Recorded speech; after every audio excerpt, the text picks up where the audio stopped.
So there's been two major games to end the season, or bookend the season, the Bundesliga season or German football season. So I think, because I have no other ideas at the moment, I think it's right to look back at those two games.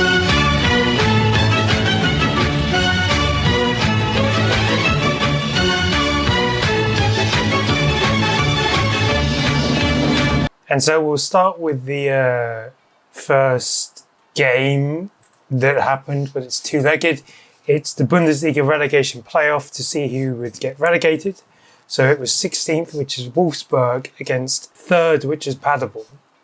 Now, I didn't watch the first leg. I'm happy to know that I made the right choice because this game was really boring. And it finished 0-0, which meant it set up the second leg very nicely. And so this meant Paderborn had their chance at home against Wolfsburg. And Wolfsburg took a very early lead through Dejan Pacinovic. And you, when that happened, you kind of got the feeling like, oh, of course, nothing ever happened. Never is like are we going to see a team like Wolfsburg get relegated? Then something switched when Joachim Mehler got an early yellow card, and then 3 minutes later got another yellow card and was sent off. And then this just swung the game in Paderborn's favour.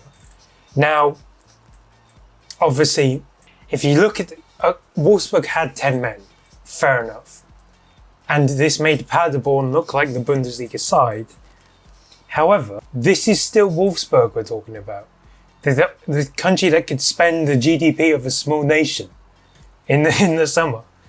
They have Christian Eriksen, they have Mohamed Omura, Konstantinos Koudirakis, Jesper Lindström, Jonas Wind, whatever. They have all these players who from quality alone should be better than Paderborn.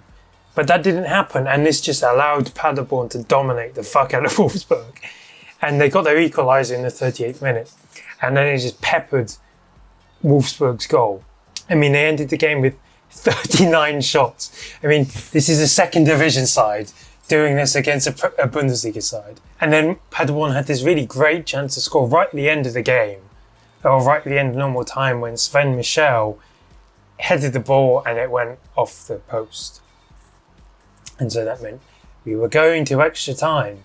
It went to extra time in 2024 between Fortuna Düsseldorf and Bochum. And obviously this is now where chaos ensued. And Paderborn just kept going, kept dominating. And then they took the lead in the 100th minute. And then you're thinking, surely not. And then it happened. The whistle was blown and Wolfsburg were relegated to the Zweite Bundesliga. Ralf Kettermann runs on the pitch, tries taking his shirt off halfway through, probably remembers who he is, so stops himself from taking his shirt off. And and this is, basically everyone in Germany and probably every Bundesliga fan wanted this to happen, and it did. And this is the first time since 2019 as well, so 7 years that the Zweite Bundesliga side has beaten the Bundesliga side in the relegation playoff. So statistically, everything was on Wolfsburg's side, but they basically cocked it up themselves. And it now means next season they will be in the second division. Now, obviously, credit to Paderborn and the work they've done and Ralf Kettermann, whatever, but this is ultimately a massive Wolfsburg failure. Everyone had known that there's such a shit-run club for quite a few years now. Like the people they were investing in, bringing in, whatever, the people at the top got it completely wrong. And you expected like it would backfire at some point, surely. And it has done. And now you look at this squad and you genuinely think, who's not going to leave? Grabara will leave because he's shown that he's good enough. Konstantinos Koudirakis will leave. Joachim Mehler should leave because I don't know why he was here in the first place. Vinny Souza may go down because he did spend the time with Sheffield United. Christian Eriksen should probably leave. Matthias Farnberg, he's 27, doesn't matter. Lovren Meyer will probably leave. And then strikers, obviously, Mohamed Omura, Jonas Wind. Kento Shiogai, He came off the bench and actually had a pretty good cameo for Wolfsburg, so I expect him to leave too. And so now you look at Wolfsburg and you think, where do they actually go from it? Because you have this mass exodus of players, and how are you going to manage a league you haven't been in for over 30 years, nearly 30 years? You know, like, it was obvious that this spending isn't sustainable. Obviously, it's a bit different when you've got a car company backing you. But like, you're not going to have any pool to bring players into the second division. Now, on the flip side, Wolfsburg should be romping to the second division next year because of the resources they have at their disposal. Even the players that will stay, they should be good enough to lead the team back to the top. But whether they're able to, though, completely different question. But what it does mean is the Bundesliga table for next season is now complete. And I would say we've now got a bit of a nice mix. Obviously, I would, again, no all credit to Paderborn. I would have liked this to be Hanover, if I'm being honest, but obviously Hanover kind of brought this upon themselves. So next season is Bayern, Dortmund, Leipzig, Stuttgart, Hoffenheim, Leverkusen, Freiburg, Frankfurt, Augsburg, Mainz, Union Berlin, Borussia Mönchengladbach, Hamburg, Cologne, Werder Bremen, Schalke, the big one, Elversberg, and then Paderborn now. And this is obviously, again, the first time since 2019 that we're having 3 teams come up from the second division. And so I think Wolfsburg are now an interesting... This is probably the first time they've actually become relevant and interesting in a very long time. It'd be interesting to see how they do and what moves they make and who leaves and just the overhaul that will happen in the summer. And so the other game that did happen was the little matter of the DFB Pokal final. Though it was between Bayern Munich and Stuttgart, and for the first half, very even affair.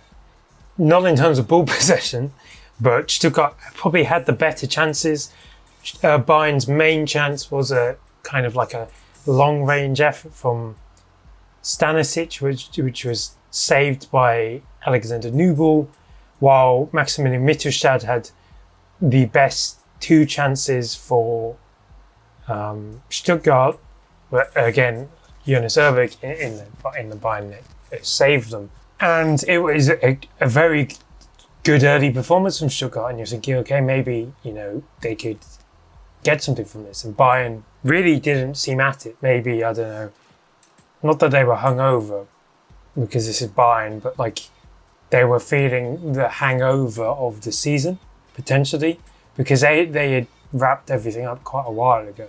But then in the 55th minute, Harry Kane scored a header following across from Michael Elise, and that was really when things ramped up for Bayern and they started to come into their own. There was a break because of like flares and stuff, and that kind of probably helped Bayern a bit, like with their momentum, and stopped Stuttgart from like affecting this momentum. And then in the 80th minute, Harry Kane scores again, and then in the 92nd, Kane scores again to make it 3-0, meaning Bayern win the Pokal.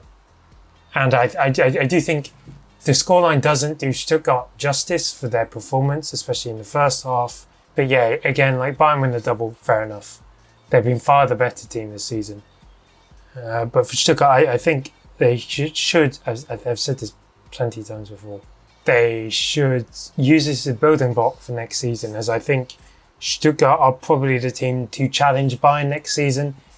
And this should be the learning curve for them. I mean, in all the games this season, there's been periods where they've started well, and you think, okay, maybe something can happen. They concede and then they just collapse. And they get overrun by Bayern. And so I think you learn from that, or this game, for example, this season, you learn from those other performances, and then you just go, okay, like you take the mental note of it, and then the beginning of next season, you just go for it. And whenever you play Bayern, whenever that may be, you show that you've matured. Because again, this is a young team, and Bayern's team is actually quite old. And so each season, this team, like this Stuttgart team, gains more and more experience. And this should be the type of experience that they take from, let's not get smacked by Bayern. Because they obviously know how to beat them, because they did it 2 seasons ago, obviously completely different team or makeup team. So they know how to do it. Just they need to like play at a higher level now. This is a higher level Bayern, so they need to play at a higher level now. But I think Stuttgart's trajectory is approaching contender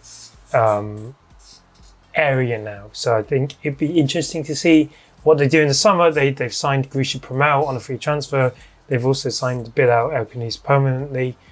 So I think it will be interesting to see what other moves they potentially make and how they can raise the level once again. So that is it for today. This is probably a lot shorter because there's only 2 games that I've covered. But again, like I feel like this is the end of the Bundesliga season. But it is actually. The evening I'm recording this, the Zweite Bundesliga relegation playoff is happening between Rot-Weiss Essen and Greuther Fürth, and after that is more or less the end, and then we go into the World Cup. Who knows what I'm going to do for the World Cup yet? I'm open to ideas. But let me know what you think about Wolfsburg getting relegated. I love it, as well as your thoughts about the DFB Pokal final.